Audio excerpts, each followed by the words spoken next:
Hi, my name is Kelly Amos, and I'm a fitness and nutrition specialist, and I'm also a behavior change coach. And today's tiny tip is about overcoming excuses or reasons, things that are holding you back, and really taking a look at yourself. If you were already tuned in about 20 minutes ago, you can tune out. I screwed up. I said fear and failure, and I meant fear and faith. So just replace that with what you heard. This is a topic that I think is really important, and I really felt led to talk about this when I am making my list of things. I have lists and lists of different topics that I can talk about. And this one, what happens is some things are very spontaneous, only because of the what I'm what I'm getting from people, the feedback and in my world. And so this topic is something that I really felt led. I pray a lot about it, and I really felt led to talk about this today.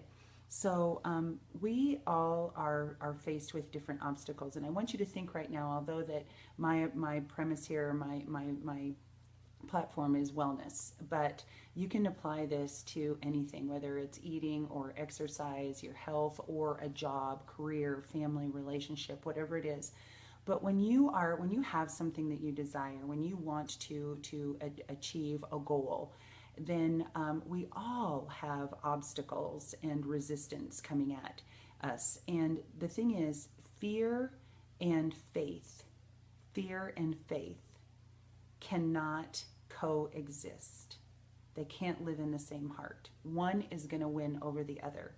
So when you look at fear, the fear of not starting something or making excuses, you're making excuses because you have a fear of something. And it could be a fear of failure. It could be a fear of success. I've had a fear of success in my life. I'm afraid that if I do that work or get that position, then what's that going to look like? A lot more work. And I know that people think about that with their exercise, that they think, oh my gosh, I got to work this hard for the rest of my life, and then I'm not going to do that. I can't. That's not what I want my life to look like. I can't sustain that.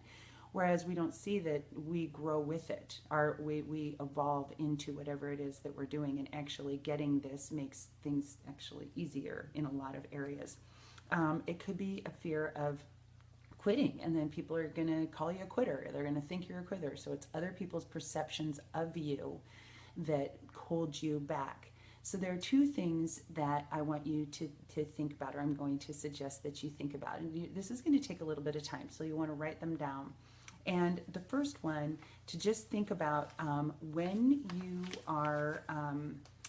you're starting something, do you already have a way out?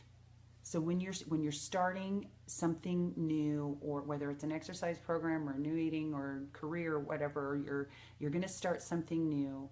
Do you already have like the back door kind of open? Do you already have thrown out some reasons why that might not work for you? And I get that a lot. I get immediately there. Well, I probably can't because, and this will probably happen.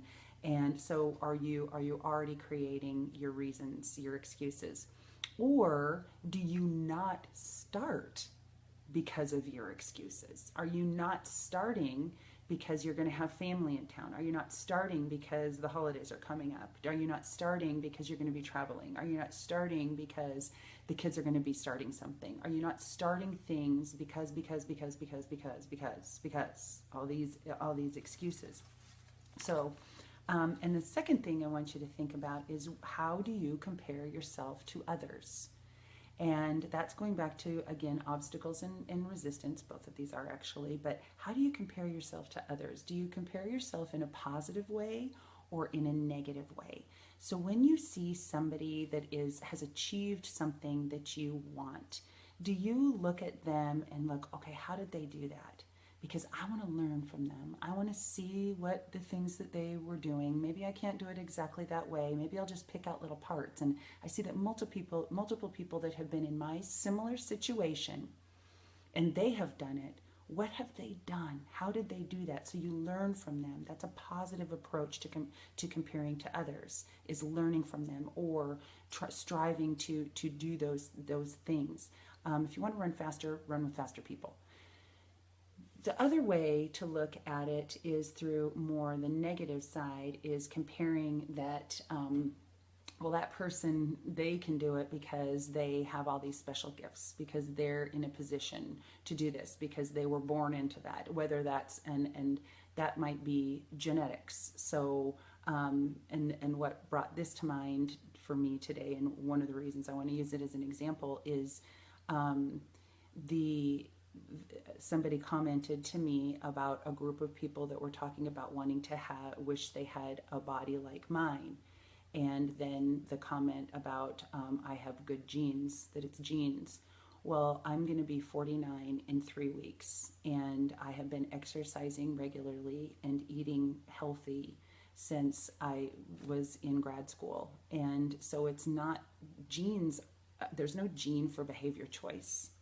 It's just I was consistent, and that's what I did. And so um, uh, by following a plan, and making those behavior choices, there's no gene for that.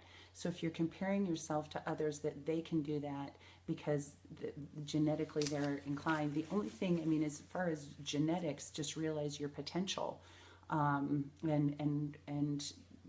play the position that your body was designed for. If I were a football player, I'm not going to be a lineman.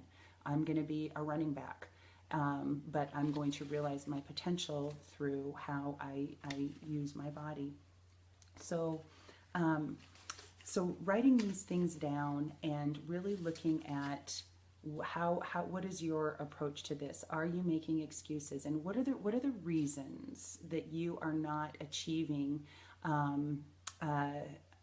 are the reasons that you are not achieving your goal? And be honest with yourself, and know that there are so many resources. I believe that you weren't brought up that way. You didn't learn that at home. I know that because that's part of my world. You didn't learn it.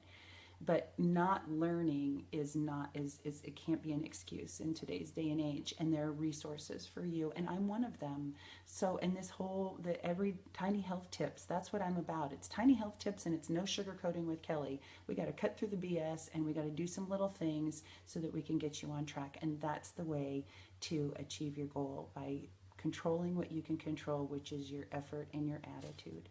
I hope this was helpful, and I'm seeing some names that I wish I could hug you, give you a high five. Thank you very much for listening in on this, and please share your ways of overcoming and things that you did and tips for people, because every little bit helps. And I appreciate you watching this, and I appreciate you sharing it, and I hope you're having a great night, and I will see you tomorrow.